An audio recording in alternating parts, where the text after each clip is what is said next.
Assalamualaikum warahmatullahi wabarakatuh dan selamat sejahtera. Hari ini kita sambung teknik menjawab bahagian A, sistem dan aplikasi bahasa. Hari ini kita akan fokus kepada soalan nombor 2, sintaksis. Okey, kita teruskan. Okey, sebelum itu sintaksis dapatlah ditakrifkan sebagai bidang ilmu bahasa yang mengkaji bentuk, struktur dan binaan atau konstruksi ayat. Okey, sebelum itu kita akan lihat dahulu soalan 2 sintaksis ini. Okey, yang pertama, skop item ataupun soalan ialah yang berkaitan dengan susunan ayat, binaan ayat, ragam ayat, iaitu subjek predikat, pola ayat, ayat susunan biasa, songsang, aktif pasif, ajuk pindah, serta lain-lain. Iaitu antara skop item ataupun soalannya. Okey, yang kedua, soalan terdapat dalam petikan dan mengikut tema. Ketiga, jumlah soalan bergantung pada arahan dalam soalan. 4. Jumlah markah tidak tetap bergantung pada kehendak soalan. 5. Bentuk skema pemarkahan analitik. Kita teruskan kepada contoh item daripada lembaga peperiksaan yang dikeluarkan baru-baru ini. Ini contoh soalan sintaksis contoh 1. Baca petikan di bawah dengan teliti. Tukarkan ayat bersusunan biasa yang bergaris kepada ayat bersusunan songsang tanpa mengubah maksud asalnya. Ini bentuk soalan. Kemungkinan akan dikemukakan soalan susunan ayat biasa tukar kepada ayat songsang. Jadi ini contoh 1. Diberi petikan ataupun diberi beberapa ayat, satu perenggan. Baca arahan soalan betul-betul. Bagaimana menjawabnya ataupun teknik menjawab soalan susunan biasa ini? Mula-mula baca dan fahamkan arahan soalan. Kedua, pelajar hanya perlu merujuk pada ayat yang bergaris sahaja. Ketiga, tidak boleh mengubah maksud asal apabila mengubah susunan ayat biasa menjadi ayat songsang. Itu teknik ataupun cara menjawab soalan contoh 1 ini. Bagaimana contoh jawapannya? Kita lihat contoh jawapannya. Kita tulis ayat songsang. Untuk menjawabnya kita tulis ayat songsang. Yang penting nombor soalan jangan lupa ditulis. Dan terus tulis satu contoh jawapan bagi soalan yang pertama tadi, yang telah digarisi. Jadi jawapannya wajar diterokai oleh golongan remaja bidang keusahawanan. Yang penting dalam ayat songsang ini ialah nada, cara pembacaannya. Ini jawapan, contoh jawapan yang kedua. Dan ini contoh jawapan yang ketiga. Jadi cara menjawabnya hanyalah perlu tulis sahaja. Yang paling penting kalau dalam soalan ini kita perlu cara menjawab, tulis nomor soalan dan juga jawapan. Seterusnya kita lihat contoh soalan 2. Sintaksis ini contoh soalan 2. Kita baca arahan soalannya. Berdasarkan petikan di bawah, bina 6 ayat tanya yang lengkap dengan menggunakan kata tanya yang betul. Kata tanya yang digunakan hendaklah bersesuaian dengan frasa yang berhuruf condong. Jadi perlu dibaca arahan soalan ini betul-betul. Pelajar dikehendaki mencari ataupun bina 6 ayat. Pelajar dikehendaki bina 6 ayat.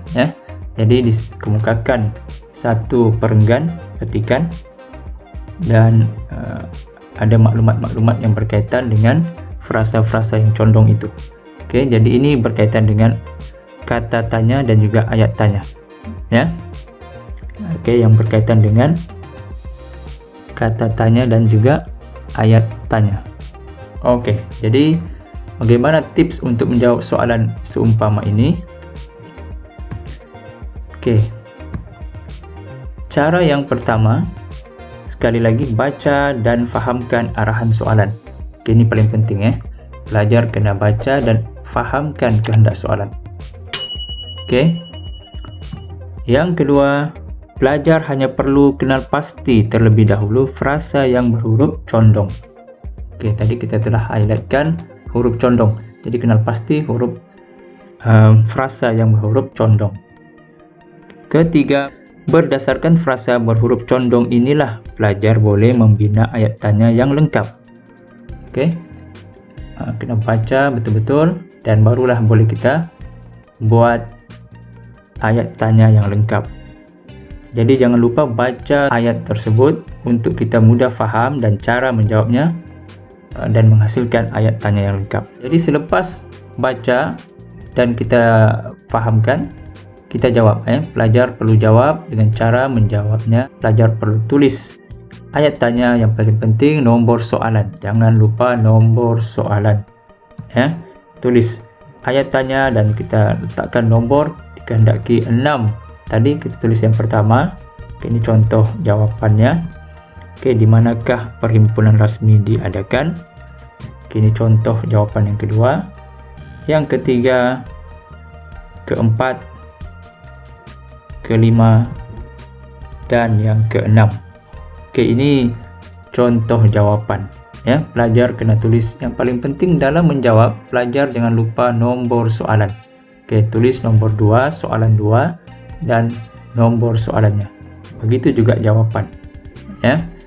Oke, kita teruskan kepada contoh 3. Berdasarkan petikan di bawah, kenal pasti dan tulis subjek dan predikat yang lengkap bagi 3 ayat yang Anda pilih seperti yang berikut. Telah diberi contoh tapaknya. Bagaimana pelajar perlu buat. Ini contoh, maknanya perlu tulis subjek di atas, predikat di bawah. Dan diberikan petikan. Ini contoh soalan. Contoh soalan. Jadi bagaimana tips untuk menjawab soalan seumpama ini? Antara teknik menjawab soalan, sintaksis bagi soalan contoh 3 tadi. Yang pertama, sekali lagi baca dan fahamkan arahan soalan. Sebab arahan soalan itu penting. Banyak maklumat yang kita boleh tafsir di situ, dan kalau kita silap tafsir, tidak baca dan fahamkan betul-betul, akhirnya kita akan menjawab dengan jawapan yang kurang tepat. Kedua, pelajar perlu terlebih dahulu kenal pasti 3 ayat yang dikehendaki berdasarkan soalan. Kenal pasti dahulu apa 3 ayat yang dikehendaki itu. Yang ketiga, kemudian pelajar pisahkan ayat-ayat tersebut menjadi 2 bahagian, yaitu subjek dan predikat berdasarkan contoh yang diberi. Pisahkan. Ada tapak sudah diberi, contoh tapak itu gunakan sahaja seperti itu. Itu tips untuk menjawab soalan 3 tadi. Bagaimana cara menjawabnya? Sekali lagi kita lihat contoh 3 ini. Bagaimana cara menjawabnya? Jangan lupa tulis nomor soalan, dan juga nomor jawapan kita. Yang pertama, ini jawapannya, subjek di atas dan predikat di bawah. Kita tulis seumpama inilah, begitu juga jawapan nomor 2 ataupun ayat yang kedua. Dan seterusnya ayat yang ketiga. Kita pisahkan subjek dan juga predikatnya. Jadi itu antara contoh menjawab. Yang paling penting sekali lagi, jangan lupa tulis nomor soalan. Nomor soalan pada kertas pelajar. Untuk pemeriksa ataupun guru faham, tahu di mana letaknya jawapan-jawapan Anda itu. Jadi itu sahaja untuk soalan nomor 2 bahagian E ini, kertas 2. Jadi dalam contoh ini telah dikemukakan ada 3 contoh yang berkaitan dengan sintaksis, Yang contoh ketiga tadi berkaitan dengan subjek dan predikat, dan juga contoh yang kedua tadi yang berkaitan dengan kata tanya dan ayat tanya, dan yang contoh yang pertama tadi dikaitkan dengan susunan biasa dan juga susunan songsang. Dan banyak lagi kemungkinan soalan yang akan dikeluarkan daripada sintaksis ini.